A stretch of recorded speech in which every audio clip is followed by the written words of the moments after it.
Ndoa sio nini? Sio mkataba.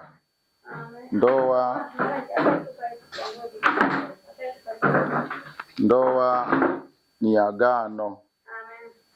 Kwa hiyo watu wameishi kwenye ndoa kama mkataba, na hapo ndipo shida inapokuja kuanzia. So unajua mkataba una masharti.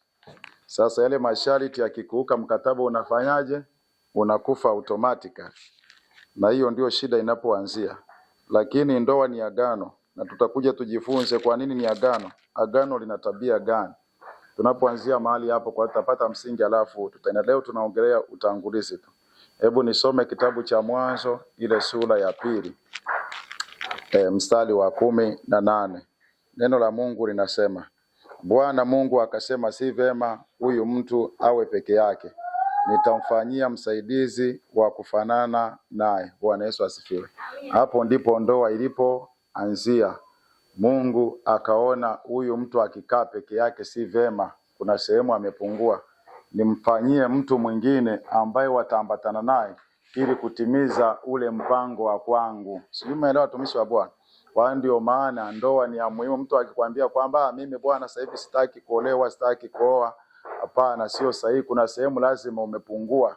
Na ndio maana tunaombea watu wapate ndoa, kwa sababu mtu anapopata ndoa kuna ukamilisho ambao Mungu alikusudia.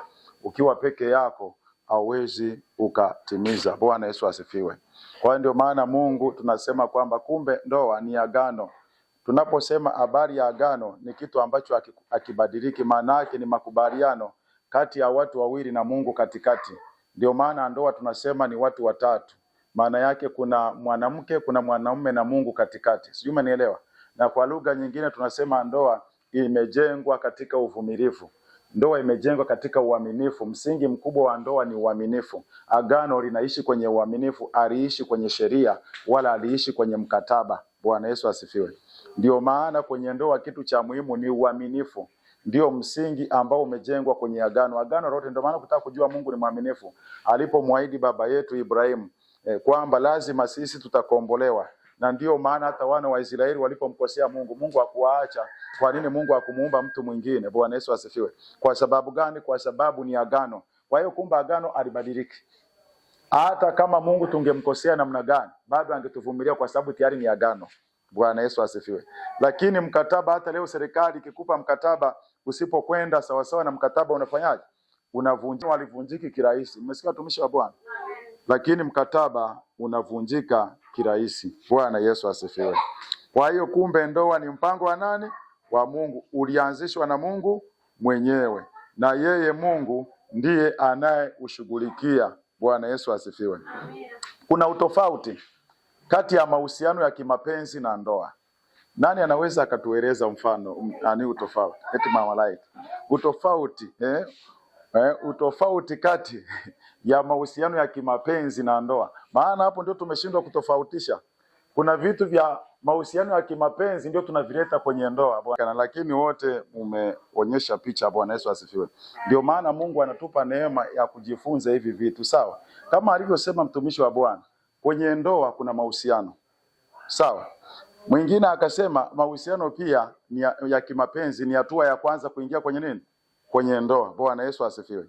Wote mumeongea vitu vya msingi. Bwana Yesu asifiwe. Sasa hebu tujaribu kutofautisha kidogo hivi vitu alafu na ndoa. Ndio maana nimeviweka, kwa sababu mara nyingi tunapoingia kwenye ndoa bado tunachukulia mahusiano ya kimapenzi yatokee kwenye ndoa. Bwana Yesu asifiwe. Na ndio maana mwisho wa siku yale mahusiano ya kimapenzi kwenye ndoa yakipungua, ndoa zinakufa. Si mnanielewa watumishi wa Bwana?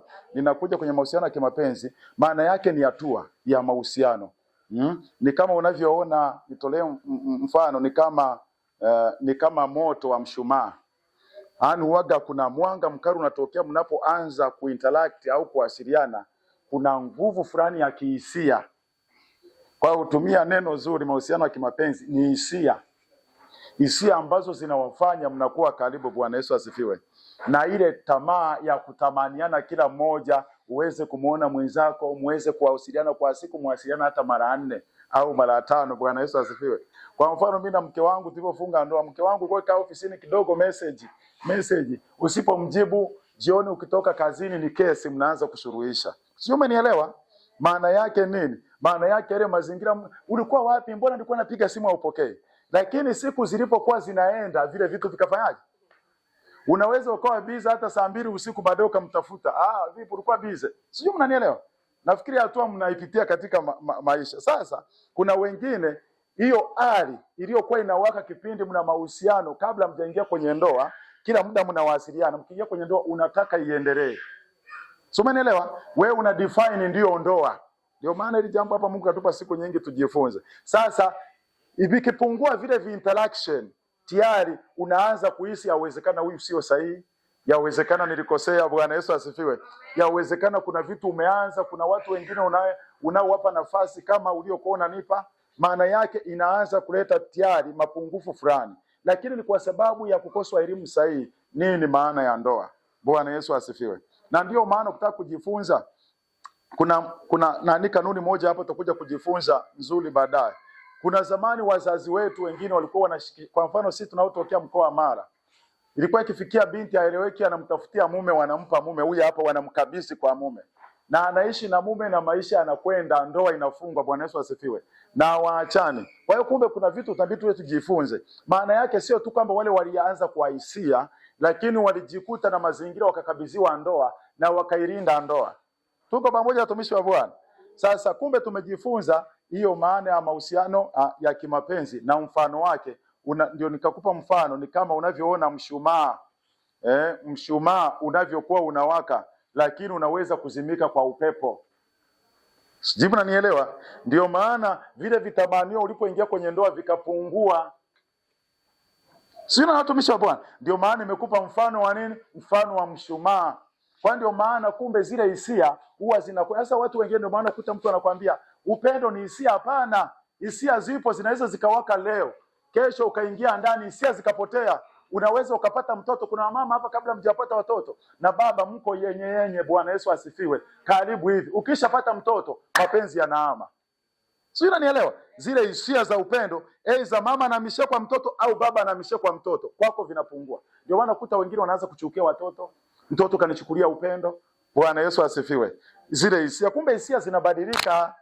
Tuko pamoja? Sasa sisi tumeingia kwenye ndoa, tunategemea hisia ndio zitawale ndoa, ndio makosa yanapoanzia. Bwana Yesu asifiwe. Na kuja kwenye ndoa. Ndoa ni mfumo. Tunaelewa maana ya mfumo? Mfumo ni kama taasisi. Maana yake ina utaratibu wake, ina sheria zake na kanuni zake. Ndio maana maandiko yanatuambia ndoa ni taasisi ya kwanza, ni mfumo wa kwanza ambao Mungu aliuweka duniani. Na kupitia huo mfumo, taasisi ikaweza kuleta familia, ikaleta jamii, ikaleta taifa na dunia. Bwana Yesu asifiwe. Naelewa vizuri. Nilikuwa natamani hata niwachapishie, niwape hizi nani, kama Mungu akinipa neema kesho ndaweza kuwachapishia hizi notes pia nikawapa. Bwana Yesu asifiwe. Au nitawarushia pia, kuna nyingi nimetengeneza kwenye simu, si wote karibia mna simu za smart. Kwa hiyo kumbe tunapoongea ni mfumo. Huu mfumo ni mfano wa gesi, jiko la gesi. Nimekupa mshumaa, ninakupa mfano wa jiko la gesi. Jiko la gesi lililoandaliwa mahali pazuri, likawashwa, aliwezi likazimwa na upepo kama ulivyo mshumaa. Sio, unanielewa? Maana yake nini? Lina chanzo maalum.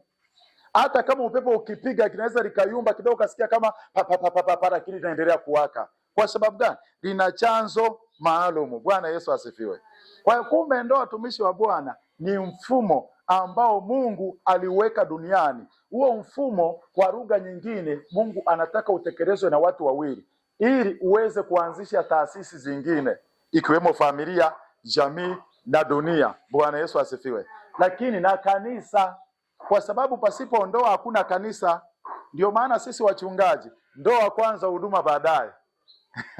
Sio, unanielewa? Mimi na mke wangu niko hapa ndoa. Ukisoma kitabu cha Timotheo anasema kama mtu asipoweza kudili na familia yake, afai kuwa mchungaji. Yaani ikifika we mwenyewe familia yako imekushinda, haufai kuwa mchungaji. Sio, umenielewa? Kwa sababu gani? Kwa sababu ndicho Mungu anachotegemea, kwamba ndoa ndio inayotoa taswira. Ukiona jamii inaharibika, maana yake shida imeanzia kwenye ndoa kule. Bwana Yesu asifiwe. Kwa hiyo kumbe, watumishi wa Bwana, tumeona utofauti wa hisia za kimapenzi na nini na ndoa. Kwa mfano, mama juzi alinisimulia, alipakiwa na kijana mmoja.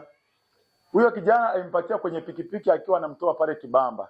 Yule kijana akaanza kumsimulia, yani wanawake hao waelewe, kuna binti mmoja tulikuwa tuna ahadi naye za kuoana. Mara ya kwanza nilipomfuata yule binti akaniambia, nyewe wanaume muaminiki. Bwana Yesu asifiwe. Baada ya kuelezana binti akakubali. Sasa tukapanga nituma hata wazee waende nyumbani kwao. Lakini leo siku ya mnaita Valentine nini? Valentine Day hiyo, Bwana Yesu asifiwe, mnaita siku ya wapendanao.